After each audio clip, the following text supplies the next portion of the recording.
Ho ho ho! Allô les kikis, comment ça va aujourd'hui?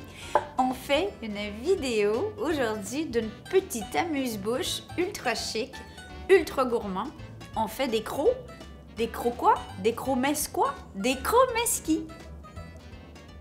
On va se le dire, crocs-mesquis, c'est un nom ultra mignon pour des petites boulettes ou des petites bouchées. La seule et unique fois où j'ai mangé un crocs-mesquis, c'est au restaurant au pied de cochon. C'est un crocs-mesquis au foie gras. Ce serait une recette d'origine polonaise. Ce serait le chef Marc Menot 1, parce qu'il y en a 2, à Paris, qui aurait remis le crocs-mesquis au goût du jour. Et justement, il a une recette au foie gras.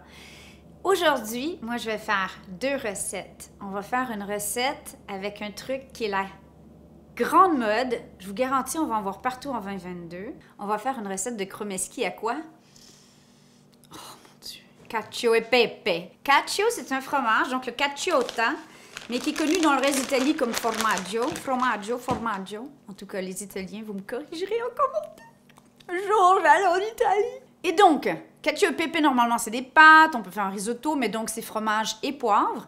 Fromage de brebis. Moi, j'ai du pecorino qui est magnifique, mais en fait, je vais faire un mélange parmesan et pecorino. Vous pouvez utiliser un fromage fort et dur de votre choix, du comté, pourquoi pas, du gruyère, bien sûr, de la raclette. Oh. Et le deuxième, qui sera seulement pour nos kikis VIP sur Patreon, ce sera des crocs-mesquis au foie gras. Ça, tu croques dedans, ça fait oh! Du coup, ça nous fait une version végétarienne, ultra gourmande, ultra chic, et une version non végétarienne. Les deux sont parfaits pour les fêtes.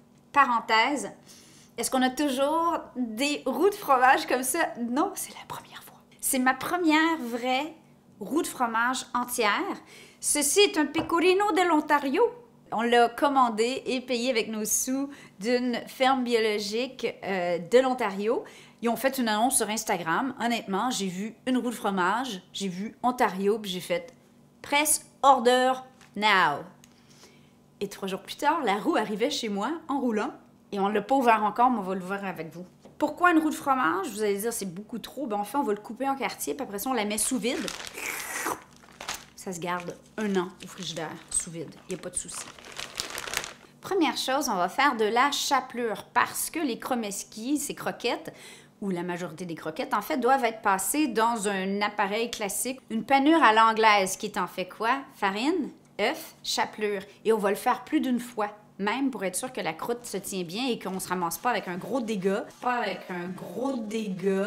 de foie gras ou de cacio e pepe qui explose dans le poêlon avant même de se rendre à votre assiette. Alors ici, j'ai justement du vieux pain sec parce que chérie a décidé, dans un moment de lucidité, qu'il devait essayer du pain sans gluten.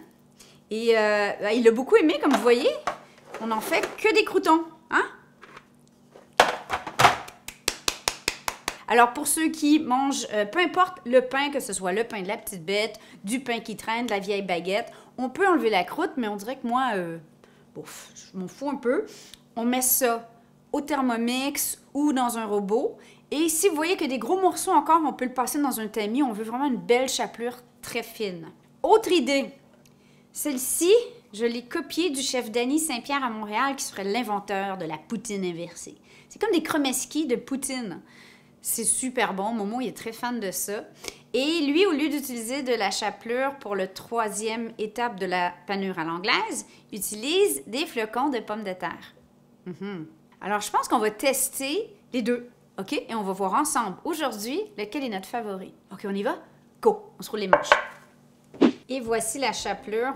On cherche à avoir une belle chapelure très fine. Idéalement maison, surtout pas une chapelure à l'italienne avec plein d'assaisonnements bizarres de base. Alors, mon pecorino d'Ontario, est-ce qu'on est prêt à le couper? On dirait que je trouve ça criminel. Mais on va pas le garder comme ça pour 1 an, hein? Le but, c'est de le bouffer. J'ai pas de couteau comme les fromagers. Alors, j'ai un truc à pizza. On essaie ensemble. Je sais pas si ça va fonctionner, OK? Chérie, il dit que non. Moi, je dis que oui. Le massacre. OK. Oh, allez, petite bête. On sort les muscles. Il y est presque, il y est presque. Il est croche, là. Il y a des fromagers qui grinchent des dents, mais... Oh! Regardez-moi ça. C'est beau. Pour un pecorino local, là. Il est super bon. Ils utilisent du lait de kéfir. C'est tout bio. Ça m'a beaucoup parlé. J'ai le goût de les encourager. On a plein de bons fromages aussi au Québec. Évidemment, si vous êtes en Europe, vous aussi. Donc là, on va couper un morceau utile et le reste, ça va aller sous vide. Oui, Rio, tu veux du fromage, hein? Qu'est-ce que tu dis? C'est du popcorn qu'il veut. Ah, ok, gars. Oh. Voilà. C'est pas beau, ça? Ça sent tellement bon, là. C'est bon. J'ai goûté.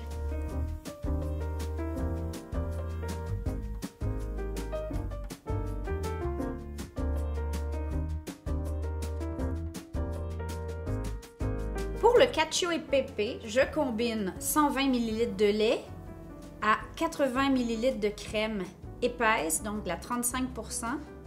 On va faire chauffer, ajouter tout notre fromage, donc moitié pecorino, moitié parmesan, poivre, beaucoup de poivre. C'est le pepe dans le cacio e pepe. Une cuillerée à thé et demi de fécule de pommes de terre ou fécule de maïs pour aider à ce que ça se tienne. Et un brin de muscade. C'est tout.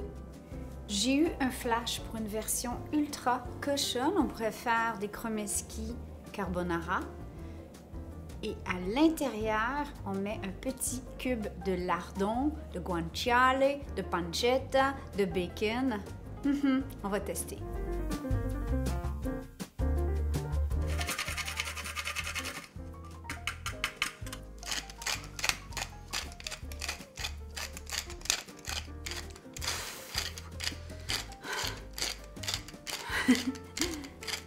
Okay. Cheese. Cheese. Cheese.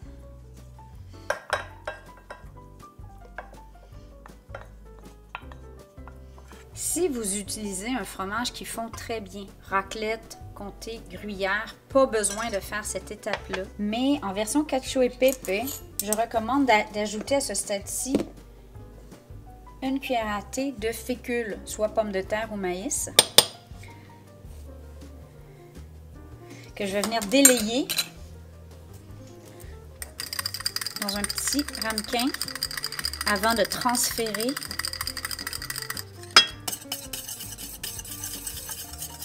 On ramène à ébullition, un petit coup et voilà. Après ça, on laisse refroidir. Poup, poup, poup, poup. La version ultra surprise.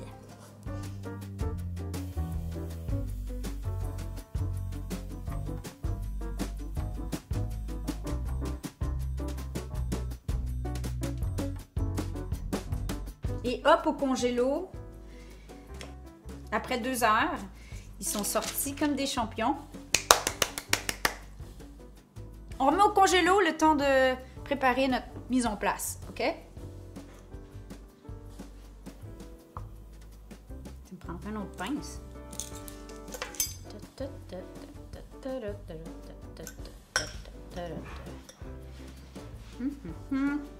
Ça, c'est le pain. Ça, c'est les patates, c'est ça? Ouais, donc, on va assez rapidement. Pourquoi? Parce que, évidemment, ça peut se mettre à fondre, tout ça, là. Donc, moi, j'en fais 6 à la fois. Après ça, je les retransfère au congélateur. Donc, farine, œuf. Farine, œuf. Après ça, on les remet au congélo.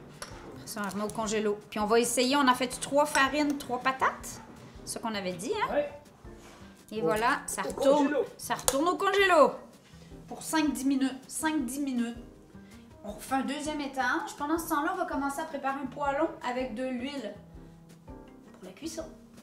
Après 10-15 minutes au froid, on est prêt à faire un deuxième plongeon dans la panure. Alors là, dans l'œuf et dans la chapelure, celle que vous aviez utilisée précédemment. Donc, pas la farine. Pas de farine, juste dans l'œuf. Et chapelure. Et chapelure. Si vous avez utilisé de la fécule, des flocons de pommes de terre retournés dans le flocon. Si vous avez utilisé de la chapelure dans la chapelure. C'est trop mignon! ferait des petits bonbons. Et ça retourne au congélo.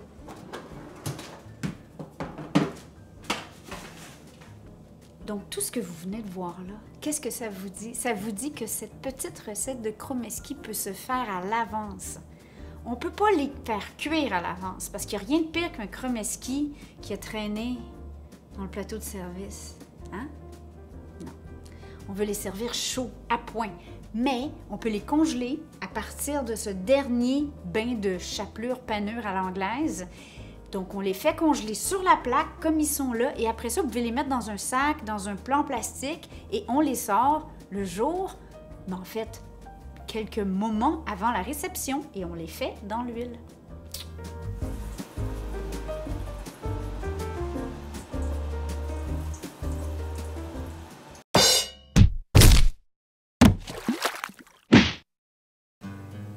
Ils sont tous vides. C'est comme un Kinder Surprise, mais sans la surprise. Merde alors.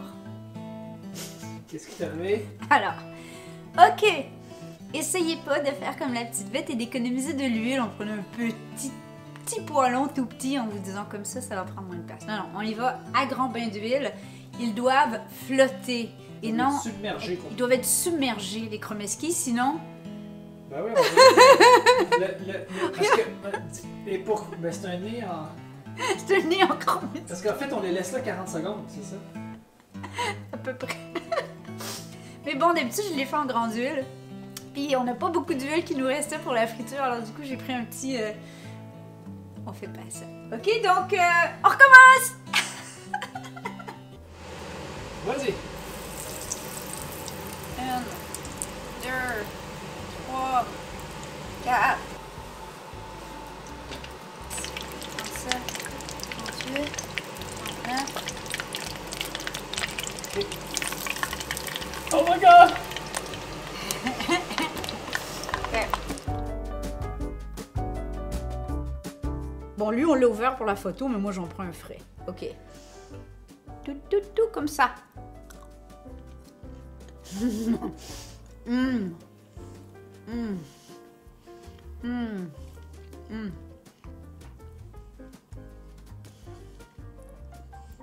Comme un cacio et pépé Kinder Surprise. C'est vraiment bon. On le mange à chaud. Ceux-là, on les a un peu trop laissés traîner pour prendre des photos. Peut-être pas comme nous. Pour la comparaison de chapelure, la chapelure de pommes de terre en flocons, donc de pommes de terre instantanées, avec le fromage, c'est particulièrement délicieux. Il y a un petit côté sucré. Ben oui, je sais, Rio, mais c'est pas pour toi, mon amour. Je sais que tu aimes le fromage. Tu me laisses terminer? Pas certaine. Et la chapelure traditionnelle, c'est beaucoup plus fin, c'est plus chic. Alors, si vous servez ça au jour de l'an ou à Noël ou pour des invités, ben on peut le faire en petite chapelure fine, c'est plus fin. Mais le goût pour le cacio et pepe des petits flocons de pommes de terre, c'est ultra chouette. Sur ce, les kikis, j'espère que vous avez cette petite recette de chromeski. On vous aime. On se revoit la semaine prochaine. N'oubliez pas de nous suivre sur Instagram, sur Facebook et sur Patreon pour les kikis VIP. Ciao, ciao!